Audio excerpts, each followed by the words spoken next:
Emperor Dezong, now ruling over a time of peace, began to try to rein in the empire's expenses, as well as to try and claw back some powers that had been retained by the Jadushi as a concession following the An Lushan rebellion. This angered the Jadushi, and many small rebellions occurred, damaging Dezong's confidence in ruling, which led to him overly relying on his eunuch advisors to run the administration from then on. Dezong died in 805 and was followed by his son Shunzong. Shortly after ascending, Shunzong would become gravely ill and appoint his son Xianzong as emperor, and he passed away the following year. Xianzong would finally regain complete control over the Jidushi by demanding their allegiance and waging war against those who refused. Later, the powerful eunuch Chen Hongzhi conspired with consort Guo, who had just recently seen her title diminish when Xianzong divorced her so he could marry Empress Xiaoming, to kill the emperor and replace him with his son Wuzong, under the guise of creating an elixir which would make Emperor Xianzong immortal. Shen Hongzi poisoned him, and Xianzong died in 820, being followed by Muzong. Muzong was a passive emperor who allowed the eunuchs free control while he spent his time throwing massive parties, which consequently allowed the threat of the Jadushi to return.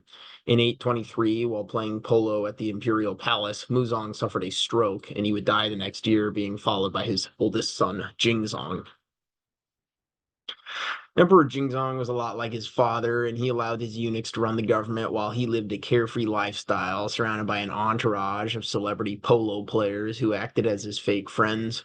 Jingzong would often challenge his so-called friends to games such as arm wrestles, but if they were to beat him or anger him in some other way, he would fly into a fit of rage, either exiling them, seizing their property, or giving them a beatdown where they were not allowed to fight back.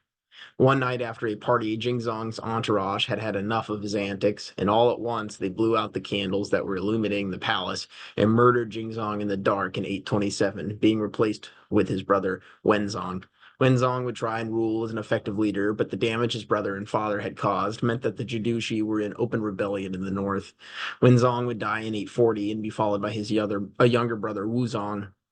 Huzong was a devout believer in Taoism, so he quickly got started persecuting the other religions in China, who he blamed the empire's finance problems on because lands holding a religious worship center were not taxed. By 845, Wuzong had 4,600 Buddhist temples and 40,000 shrines destroyed, and he fired 261,000 religious figures who had been working for the monasteries. While Buddhism would later make a return to China following restoration efforts, the religions of Zoroastrianism, Nestorian Christianity, which is the Church of the East, and Manichaeism, which originated from the Persian Sassanid Empire and promoted the idea of a duology of good versus evil, where its founder Mani was the fourth and final prophet after Zoroaster, Buddha, and Jesus Christ, and it would be all destroyed and not recovered. After his religious persecutions, Wuzong would turn his attention to the nomadic raiding people known as the Uyghurs and successfully repelled them from the western provinces. Wuzong continued the tradition of emperors being obsessed with their own death, and in 846 he would die after drinking an immortality elixir, and was followed by his uncle Xuanzong II, who was the son of former Emperor Xianzong. The army under Xuanzong II was able to finally defeat the Tibetan Empire and reclaim the land lost by the Chinese. While he was a competent leader, he was not immune from believing in magic, and he too died in 859 after ingesting immortality pills made of mercury. Xuanzong II wanted his younger son Li Zi to be emperor, but powerful eunuch Wang Zongxi executed all eunuchs who supported Li Zi and instead installed Xuanzong II's oldest son Yizong. Yizong didn't care about the government policy other than promoting the restoration of Buddhism, and he instead spent his time schmoozing with concubines and becoming an alcoholic, all the while rapidly draining the imperial coffers. In 873, Yizong died and was followed by his son Shizong. At this point, after several subsequent years of crop failures and a lack of effort to replenish grain stockpiles by Yizong led to widespread famine, which even resulted in cannibalism. Shizong would have to put down many rebellions, and by the end of his reign, the Tang dynasty had splintered into pieces. Emperor Shizong died in 888 and was followed by his younger brother Zhaozong. Zhaozong became depressed as he watched his empire crumble all around him, and he was more often than not drunk. One night during a drunken rage, Emperor Zhaozong took out his pent-up anger on his staff, brutally murdering several eunuchs and maids. Powerful eunuch Liu Jishu had had enough and declared Zhao Song mentally unfit to be emperor. He forced him to abdicate, placing him on house arrest and taking the throne for himself. Army officers loyal to Zhao Zong hatched a plan to rescue him and restore him to the throne, which they did in 901 after executing Liu Jishu for his treasonous crimes. As part of the restoration, Emperor Zhao Zong agreed to hand off some of his power to his son Liu. A group of military officers led by Zhu Quanzhong did not like the eunuchs carved out power for themselves through Liu, and in a coup, they killed Liu and Emperor Zhao Zong in 904, and he placed his younger son Ai on the throne as a puppet emperor. Zhu Guangzhong would eventually take outright control for himself in 908, deposing Ai and sentencing him to house arrest, where he would die from an intentional poisoning the following year. Zhu Guangzhong then proclaimed the end of the Tang dynasty and the beginning of the later Liang dynasty, with him being its first emperor and moving its capital to Luoyang. The start of the later Liang dynasty would mark the beginning of the era known as the Five Dynasties and Ten Kingdoms period, which would see China be ruled by five consecutive dynasties who fell to each other in quick succession, with later Liang being the first of these dynasties. None of the five dynasties would ever control all of China proper, and the Ten Kingdoms refer to the various number of other small kingdoms that existed concurrently. Emperor Zhu Guanzhong's oldest son Zhu Yuyu preceded his father in death, so a conflict arose whether his third son Zhu Yugui would succeed him, or rather his second son Zhu Yuan, who he was not biologically related to since he had adopted him as a child after his father, who was serving in the army, was killed. Zhu Guangzhong preferred Zhu Yuan and decided to expel Zhu Yugi from the capital to prevent any unnecessary conflict. Zhu Yugi took this as his father making it known to that he would eventually execute his son, and so he preemptively assassinated his father while his ally and younger brother Zhu Yuzhen killed their older brother Zhu Yuan, and then both brothers publicly blamed the death of Emperor Zhu Guangzhong on the now deceased Zhu Yuan, who could no longer defend himself, and Zhu Yugi took the throne. A few months later, Zhu Yuzhen would turn on his brother and rise in a rebellion, cornering him in the capital and forcing him to commit suicide in 913, making himself the next emperor and moving the capital to Kaifeng. It was during Zhu Yuzhen's reign those tensions with the Shatuo, excuse me, a group of ethnic Turks living in the Himalayas, escalated, leading to growing unrest. The Shatuo had earlier fled the oppressive Tibetan Empire and sought refuge in China, making a name for themselves as capable soldiers who often served as Jadushi. Zhu Yuzhen tried to curtail the influence of the Shatuo, causing them to rise up under the leadership of Li Kunshu.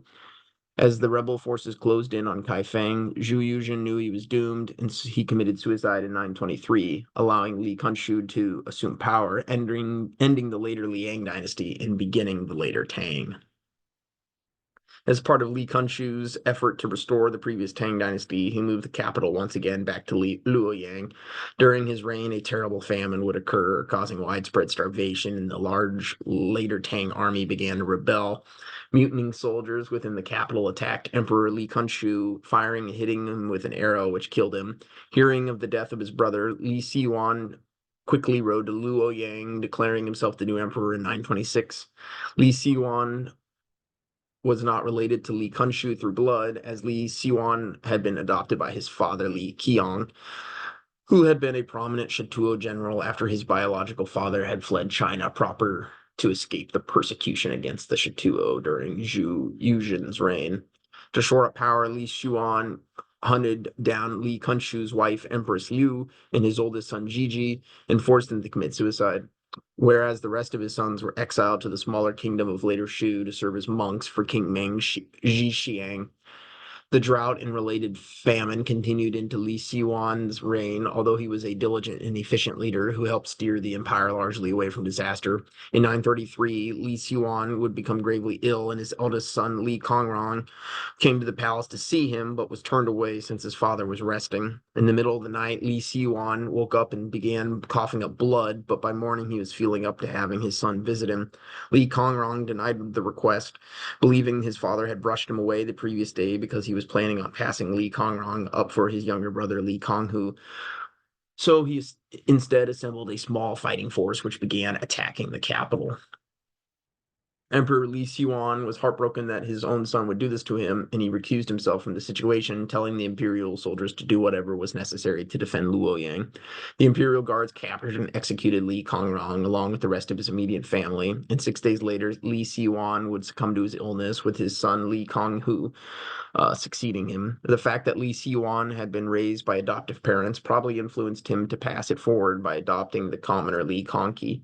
During a raiding expedition, Li Xuan captured a beautiful woman named Wang, who he had made his concubine, but he also made the unusual choice to capture and adopt Li Kongqi as well.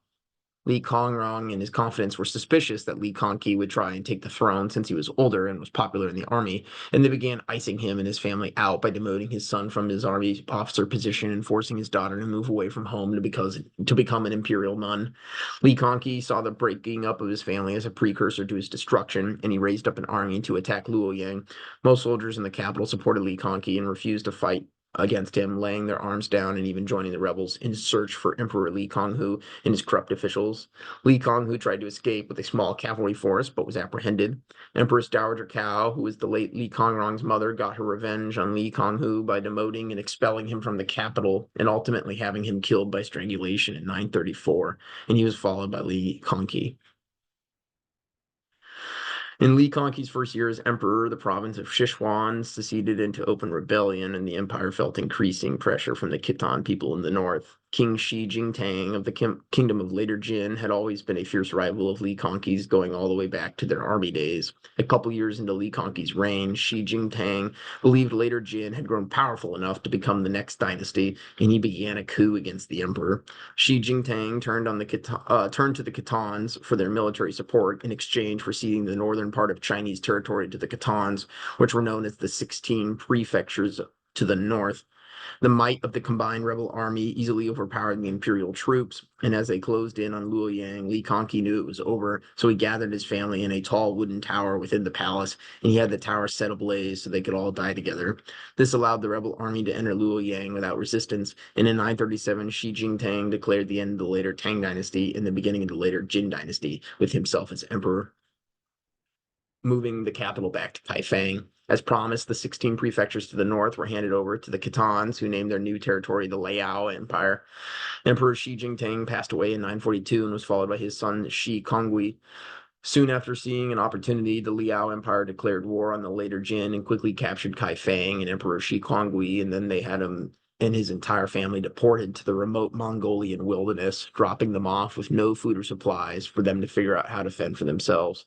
The Liao didn't have any real need or plan on what to do with the vast Chinese territory, so they withdrew back to the north, leaving the countryside devastated.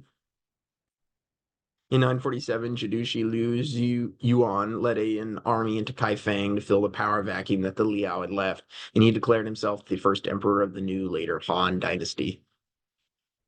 Oops. The next year, Liu Ziyuan unfortunately died from illness and was followed by his son Liu Chengyu. Liu Chengyu was just 16 when he ascended, and he staffed his administration with all of his friends, and they spent their days drinking and telling offensive jokes. One good choice he made was appointing the capable and seasoned Guo Wei to be his general before Guo Wei was deployed to the north to fight off the Liao. He gave the emperor the advice that the quality of his administration would only be as good as the people who make it up. Liu Chengyu wanted all his friends to get along, but amongst all the drunkenness and lack of governing going on, the group began to shatter into two factions, which became especially noticeable after a particular night when they were playing a drinking game. One of the emperor's friends was already drunk and was not understanding the rules of the drinking game. After numerous times having the rules re-explained to him, a minor joke was made at his expense, but being drunk, he misunderstood this as a jab at his wife for being an ex-prostitute, and a fistfight ensued.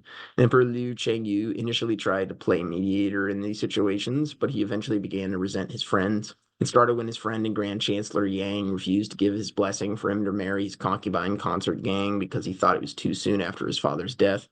Soon after, Consort Gang would die unexpectedly from illness, with the emperor blaming the situation on Yang. The threat of Liao raids did not subside, and the emperor needed advice from his closest advisors, but because he had given all the important positions to his friends, he received little respect or advice from them.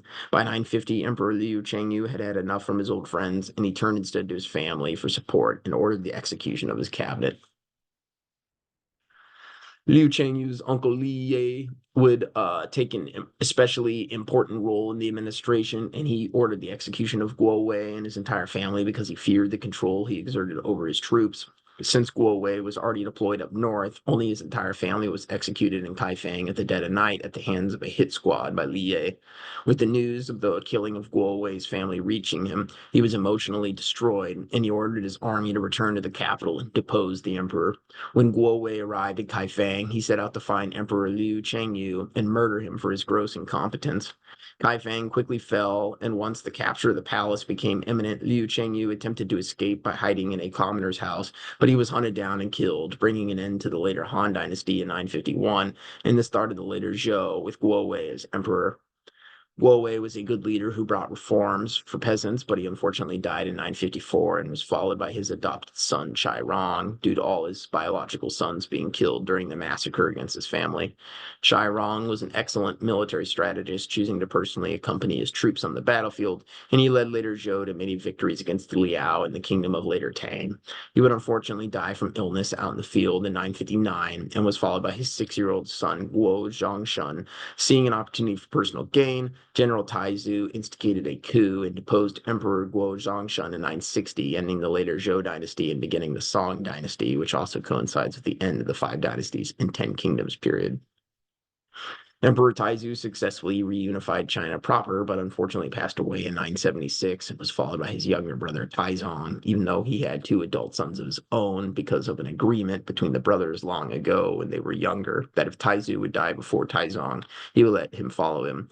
Taizong was a good emperor who focused on increasing agriculture output and increasing the size of the civil service workforce to curtail the powers of the military and judici.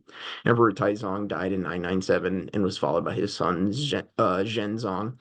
In 1004, the Liao invaded the Song dynasty, with Zhenzong eventually admitting defeat and signing the Qian Yuan Treaty, which stated that the Song agreed to pay a large annual tribute to the Liao, which over time would drain the imperial coffers, damaging the empire's power. Emperor Zhenzong was diagnosed with a terminal illness in 1020, and he would go on to rule 2 more years until passing away, being followed by his son Renzong in 1022.